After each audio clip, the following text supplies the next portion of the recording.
Rhodes department একটা নতুন যে টেকনিক নিয়ে এসছে সেটা হচ্ছে প্লাস্টিক রোড। সেটাতে জলে খুব একটা রাস্তা ভাঙছে না, কিন্তু কিছু কিছু রাস্তা আছে যেরকম ধরুন যেখান দিয়ে ক্রেন যায় বা এখন মেট্রো রেলের অনেক রকম কনস্ট্রাকশন হচ্ছে, সেখানে কিছু কিছু রাস্তা ভেঙে গেছে। আমরা ডিসি ট্রাফিককে রিকোয়েস্ট করেছিলাম যে লিস্ট দিতে, ওনারা একটা লিস্ট দিয়েছেন।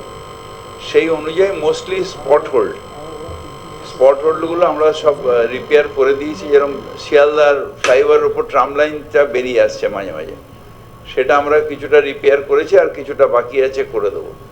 বাইপাসে যেহেতু ওই ট্রেন মুভমেন্ট হচ্ছে, ওই বড় বড় ওই এগুলোকে নিয়ে বসানো হচ্ছে, ওখানে কিছু রাস্তা ভেঙে যাচ্ছে, সেইখানটা আমরা করছি। প্লাস আমরা যেখানে যেখানে খবর পাচ্ছি করছি, এবং কিছু রাস্তা আমরা থরও করে দিচ্ছি। তো আমি আশা করছি যে এরকম যদি ড্রাই স্পেল পাওয়া যায়, মহালয়ের আগে আমাদের রাস্তাগুলো হয়ে যাবে, যদি ড্রাই স্পেল পাই। বৃষ্টি হয় নিশ্চয়ই। পিচের শত্রু হচ্ছে জল। যদি আপনি জলের মধ্যে পিচ করে দেন, ওটা চাপ চাপড় হয়ে উঠে চলে যাবে। সেদিন আমরা ড্রাই স্পেলের জন্য ওয়েট করছিলাম, কারণ অনেকটা দিন, প্রায় 10-12 দিন কন্টিনিউয়াস বৃষ্টি, কোনো না কোনো সময় বৃষ্টি হয়েছে এবং খুব হেভি রেন হয়েছে।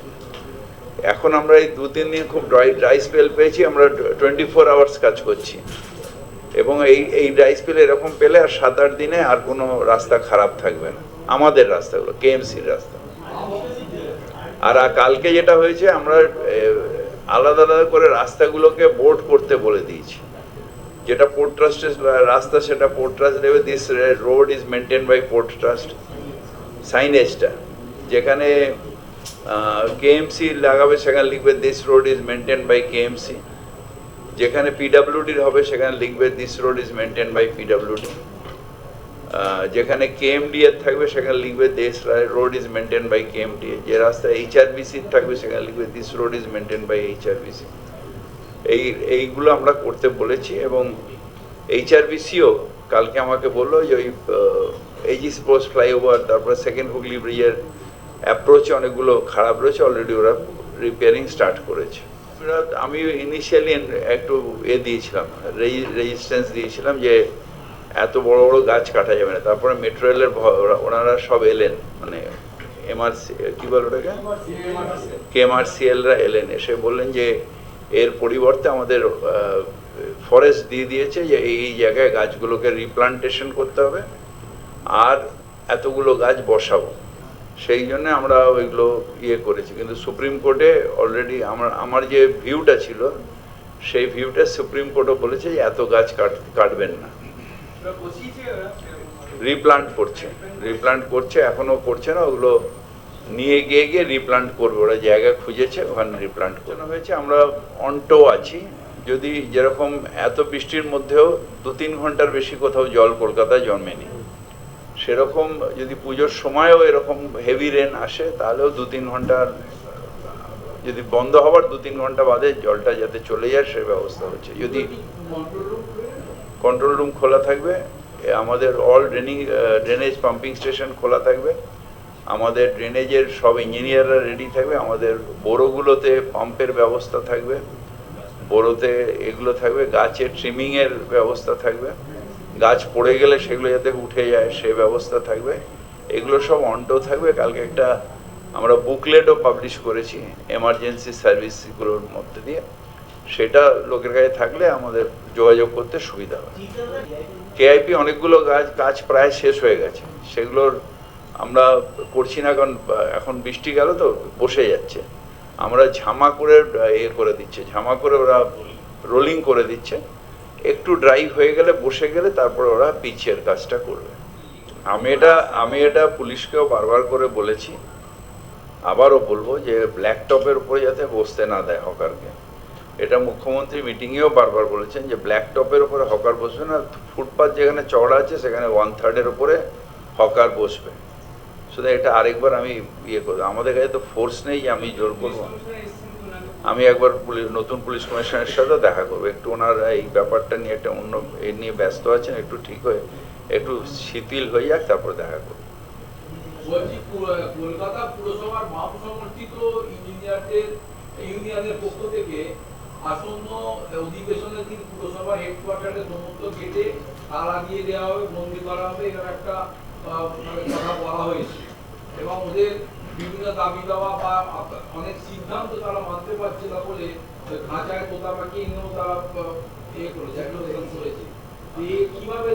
হঠাৎ করে বামেদের হঠাৎ করে কোনো জায়গার ইঞ্জেকশন পড়ে গেছে, হ্যাঁ, হঠাৎ করে লাফালাফি শুরু করেছে।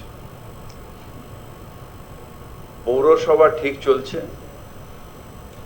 খুব দুঃখ যে 13 বছর 14 বছর এক একটা জায়গায় বসে ময়ূরী পাট্টা করেছিল। এতদিন কোনো মেয়র সেটাকে ভাঙতে পারেনি।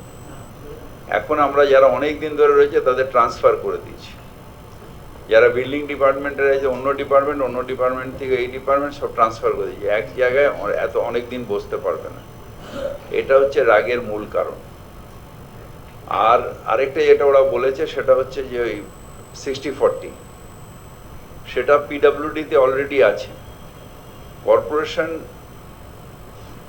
একটা গভর্নমেন্টের রুলস মেনে চলে, সুতরাং এখানে পিডব্লিউডি যে প্রমোশন থিওরি আছে আমরা সেটাকে ইমপ্লিমেন্ট করেছি। এখন বাম মেয়েদের হঠাৎ এই বিশেষ করে ওদের স্টুডেন্ট উইংগুলো কাজ করার পর ভেবেছে বোধহয় যে মানুষ সাপোর্ট পেয়ে গেছে। আবার ইলেকশন আসতে দেখবেন এই 6% থাকবে।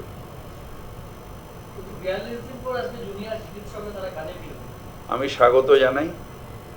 মানুষ পরিষেবা পাবে, মানুষের যে দুর্দশা সেটা নিবারণ হবে এবং সত্যিকারের সরকারি হাসপাতালগুলো হচ্ছে গরিব মানুষের চিকিৎসাস্থল।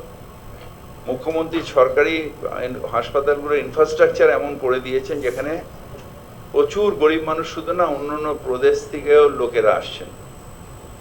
সুতরাং যারা বিত্তমান তাদের কোনো অসুবিধা নেই, তারা যে কোনো প্রাইভেট হসপিটালে গিয়ে চিকিৎসা করান, কিন্তু গরিব মানুষরা বঞ্চিত হচ্ছিলেন। আজ থেকে আমি আশাবাদী যে আবার নর্মাল ভাবে তাদের পরিষেবা পাবে।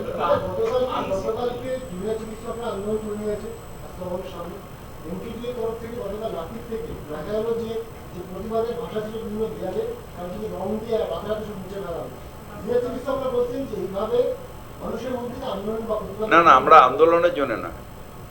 এনকেডিএ জায়গাটা হচ্ছে প্রচুর বাইরের মানুষ আসেন এবং আমি মেয়র হিসেবে বারবার করে অ্যাপিল করেছি। আমি আমার নিজের ইলেকশনে দেওয়াল লেখাই না, যে দেওয়াল লেখাটা হচ্ছে দেওয়ালটা নোংরা হয়ে যায়। আমরা দেওয়ালগুলো যাতে সুন্দর থাকে, যাতে রং ঠিক থাকে সেটা দেওয়া। ওনার আন্দোলনের ব্যাপারে আমার কিচ্ছু বলার নেই, কিন্তু আমি একটা অফিসে যাব সেই জায়গাটা সুন্দর হবে না, আমি একটা এলাকায় যাব যে এলাকাটা সুন্দর থাকবে না, এটা ঠিক না। আমাদের পরিবেশটাকেও ঠিক রাখতে হবে।